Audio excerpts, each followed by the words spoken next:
Počúvaj, všimol som si, že ľudia sú ako závislí na strese, ale to, čo sa poslednou dobou deje, ja neviem, im úplne jebe. To lebo slávia Vianoce. Čo sú to Vianoce? No to kedysi dávno žil taký chlap a on im vyprával, že buďte k sebe dobrí, ľúbte sa, nekradnite a niečo.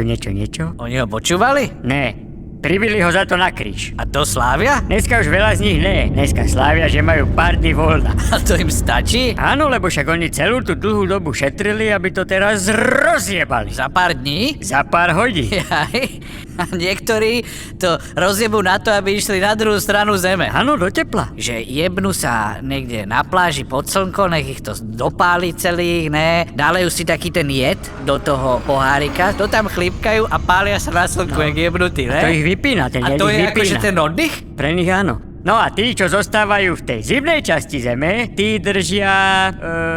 Piču?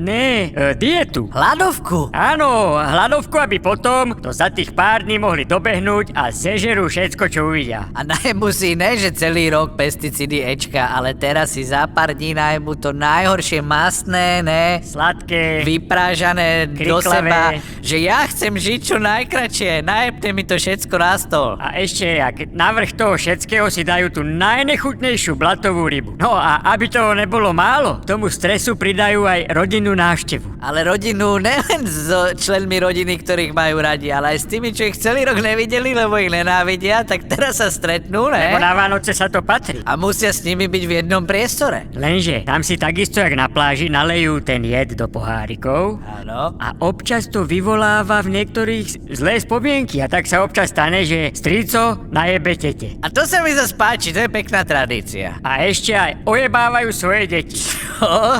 To ne. Ale áno, hovoria im, že tí darčeky im nosí ten chlap na A kríži. jak cez tie ruky pribité? Však to im prepadne im tí darčeky. Na druhej strane zeme ojebávajú deti s tým, že na severnom póle. Akom pole, že to je plackané. Však ja vím, ale oni si myslia, že tam žije nejaký tedo, čo vyrába darčeky a roznáša ich po celej zemi s nejakými saňami lietajúcimi.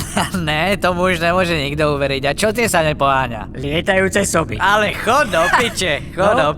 To nemôže nikto tomu veriť tomuto. To by si sa čudoval. A čo, jak ich roznáša, koko, cez komíny, alebo čo? Ja nosím darčeky, nie Santa Claus ani Ježiško. No nejdeš do piče. Ty, čo si kupuješ ľudí? Robíš hanbu celej našej rase. Ale do boxu. Také nervy mi robí tento afekťak zelený. Čakaj, my sme zelení. A on je kokotko.